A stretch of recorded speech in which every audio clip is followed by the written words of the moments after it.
Bonjour à tous, merci de me retrouver pour cette nouvelle vidéo. Aujourd'hui, je vais vous parler d'une des plus grandes forces des personnes hypersensibles. Alors, bien sûr que dans cette bannière-là, je mets absolument toutes les personnes hypersensibles, qu'elles aient un fonctionnement de personnes traditionnelles ou les personnes qui ont un fonctionnement dit atypique, au potentiel surdoué zèbre, et je mets même là-dedans les personnes, on va dire, qui ont une grande sensibilité ou qui sont tout simplement sensibles. Voilà.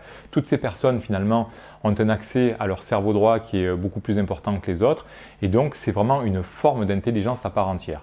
À part que celle-ci, clairement, comme je vous l'ai expliqué dans une précédente vidéo, cette forme d'intelligence n'a absolument pas été valorisée dans nos sociétés, et donc à l'école, on n'a pas appris à nous mettre en avant par rapport à ce qu'on ressentait. Vous voyez, souvent quand on pleure à l'école, on dit arrête de pleurer, quand on est en colère, on dit calme-toi. Enfin, vous voyez, toute cette intelligence finalement a été vraiment mis de côté, comme quoi il fallait agir dessus pour être toujours lisse, pour être toujours, vous voyez, en fait on valorise davantage aussi les gens qui se tiennent, qui s'emballent pas trop, qui s'énervent pas trop, les personnes qui prennent du recul, qui prennent de la distance. Alors c'est sûr que c'est intéressant, moi je trouve que rentrer en relation avec des personnes qui sont capables d'avoir un petit peu cette posture, c'est très intéressant, mais c'est aussi hyper intéressant que d'être traversé par tout un tas d'informations émotionnelles et sensorielles qu'on ne peut pas expliquer, mais qui peut vraiment nous amener à mieux nous orienter dans notre vie. Voilà. Je crois vraiment que beaucoup d'hypersensibles finalement subissent davantage leurs inconvénients émotionnels, passer par des ascenseurs, par des hauts, par des bas, sont davantage impactés par tout ce qui peut un peu se passer dans le monde, par les injustices, vous voyez, donc elles peuvent être soit très en colère, soit avoir beaucoup de peine. Dans les interactions avec les amis ou avec les compagnes ou les compagnons, il va y avoir aussi ces blessures qui sont de toute façon, on va dire, éprouvées par tout le monde, mais là, l'hypersensibilité fait qu'on les ressent beaucoup plus.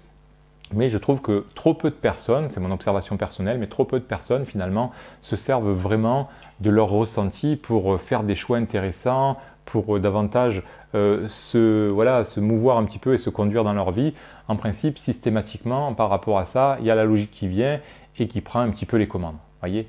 Alors moi, je vous invite vraiment progressivement à refaire confiance à vos ressentis, parce que vous voyez, vous êtes de toute façon hypersensible et donc vos ressentis vous parlent en permanence. Donc c'est important de les revaloriser, de leur refaire confiance progressivement et de valider que vos ressentis peuvent vraiment parfois vous aider, vous éviter certaines problématiques ou vous guider vers des choses qui peuvent vraiment être épanouissantes. Voyez. Alors je vais prendre l'exemple tout simple. Alors par exemple, vous allez faire vos courses et puis là vous arrivez sur le parking comme ça. Et puis vous voyez une belle place à droite, près de l'entrée, face au caddie. Et là, quelque part, vous pourriez être tenté d'y aller. Et bizarrement, vous pourriez avoir justement vos ressentis qui vous parlent, une certaine raideur dans le corps. Alors, quand c'est négatif, souvent, ça va se traduire par, je sais pas, des poils qui se dressent, une raideur. C'est pas toujours émotionnel. Parfois, c'est vraiment sensoriel, physique. Et parfois, c'est émotionnel. Il y a des personnes qui vont avoir une petite boule au ventre, ressentir un petit stress, une petite appréhension, une petite crainte. Parfois, ça va se traduire par un petit dialogue intérieur. Les personnes, elles se disent, tiens, c'est bizarre, je sens que je ne devrais pas me garer là. Certaines personnes vont avoir carrément des flashs. Vous voyez, ça peut se traduire vraiment différemment en fonction de votre canal, si vous êtes plutôt auditif, sensoriel, visuel ou autre. Mais en tout cas, si vous écoutez quelque part votre ressenti, ça peut vraiment être intéressant parce que ce qui se passe en réalité, systématiquement, alors ça vous allez pouvoir l'observer et progressivement quand vous entendez cette vidéo, vous allez pouvoir peut-être conscientiser le processus, mais vous allez avoir de toute façon un premier jet très rapide d'une sensation de dire tiens, là il faut pas y aller ou au contraire tiens, je le sens bien, voyez. Donc tout de suite un premier jet émotionnel, sensoriel de tiens, c'est intéressant ou c'est pas intéressant, d'accord, qui peut être vraiment très pertinent. Et face à ça, va arriver en vous votre petite logique, comme ça, clac, clac, clac, tiens, qu'est-ce qui se passe? On prend des décisions sans moi, pas question, vous voyez. Et la logique va arriver, va commencer d'une certaine manière à analyser la situation. Puis elle va commencer à dire, tiens, il y a une belle place là, elle n'est pas loin, elle est proche de l'entrée, il y a les caddies en face, franchement, il faut se garer là, parce qu'en plus, on ne sait pas trop ce qu'il peut y avoir plus loin. Peut-être qu'on va galérer pour trouver notre place, etc. Puis là, si vous vous garez là, vous allez faire vos courses et qu'est-ce qui se passe? Ça, vous le savez très bien, quand vous arrivez, soit on vous a accroché la voiture, elle est rayée, elle emboutit, enfin bref. Et là, systématiquement, en plus, on pourrait presque s'en vouloir de dire, putain, je ne sais pas pourquoi je ne l'ai pas senti, et en fait, au lieu de valoriser l'intuition, on va plutôt se culpabiliser de ne pas savoir, de ne pas s'être écouté, ou de simplement avoir des problèmes matériels. Voyez. Donc là, moi, je vous encourage surtout, même si c'est agaçant, mais à valoriser votre intuition, en tout cas vos messages corporels, de dire waouh, franchement, c'est embêtant, c'est dommage pour la voiture, mais c'est super parce que mon intelligence m'a parlé et j'ai su l'entendre. Voyez. Et donc, progressivement, peut-être que vous allez devoir accrocher votre voiture encore 2 ou 3 fois pour vraiment arriver à vous guider sur les bonnes places et enfin profiter de quelque chose de plus agréable. Voyez, donc ça se fait étape par étape. Donc refaites confiance avec des petites choses, mais même si vous n'y arrivez pas, au moins relevez le fait que au moins vous avez eu le message. Voilà. Puis dès que vous pouvez, après, écoutez vos ressentis et puis faites les choses en conséquence. D'accord ? Alors ça c'est un premier conseil, en tout cas moi c'est ce que je vous propose de faire, après vous faites bien comme vous voulez. Mais une deuxième chose qui pour moi est capitale, si vous êtes sur cette démarche de revaloriser vos ressentis et vos intuitions, c'est surtout de le faire quand vous êtes dans une bonne disposition. Voilà. Surtout, n'écoutez pas vos ressentis, ou du moins, c'est pas qu'il ne faut pas les écouter, mais ne leur donnez pas raison si, je ne sais pas, vous êtes stressé, vous êtes angoissé, vous avez des angoisses depuis un moment, si vous êtes un peu déprimé, ou si vous venez de vous prendre la tête avec votre compagnon, votre collègue de travail, etc. Parce qu'en réalité, là, ça parle plus de vos casseroles, de vos blessures, de vos doutes, de vos craintes, de vos croyances limitantes, etc. Et donc là, c'est plus un travail intérieur qu'il est nécessaire de faire parce qu'à ce moment-là, c'est plutôt vos propres blessures qui sont réactivées quelque part et vu que vous êtes hypersensible, chez vous, ça va être ressenti de manière beaucoup plus importante. Vous voyez ? Donc là, pour moi, c'est plus un appel à la réparation intérieure. Je ferai une vidéo pour ça. Mais bien sûr que les hypersensibles aussi vont davantage être impactés par toutes leurs blessures intérieures. Voilà, forcément, les autres sont blessés aussi. Mais si on est moins sensible, on le ressent moins. Donc là, c'est vraiment apprendre à faire la part des choses entre j'écoute mes ressentis quand j'étais détendu et que finalement, tiens, je rencontre une personne, je la connaissais pas, j'avais pas d'a priori, et puis tchac, premier jet, il y a quelque chose qui me dit que je la sens pas. Puis pourtant, hop, la logique qui va arriver tout de suite en disant, ah bon, qu'est-ce qui t'arrive toi? Ben non, regarde, elle a l'air quand même sympa, puis en plus elle est bien habillée, elle a l'air de bon genre, elle est polie, elle est souriante. Franchement, non, on peut y aller. En plus, elle a l'air vraiment très agréable. Puis bon, en principe, 2-3 mois plus tard, on voit un petit peu ce qui se passe et on se dit, mince, pourtant, je l'avais ressenti à un moment donné. Vous voyez ?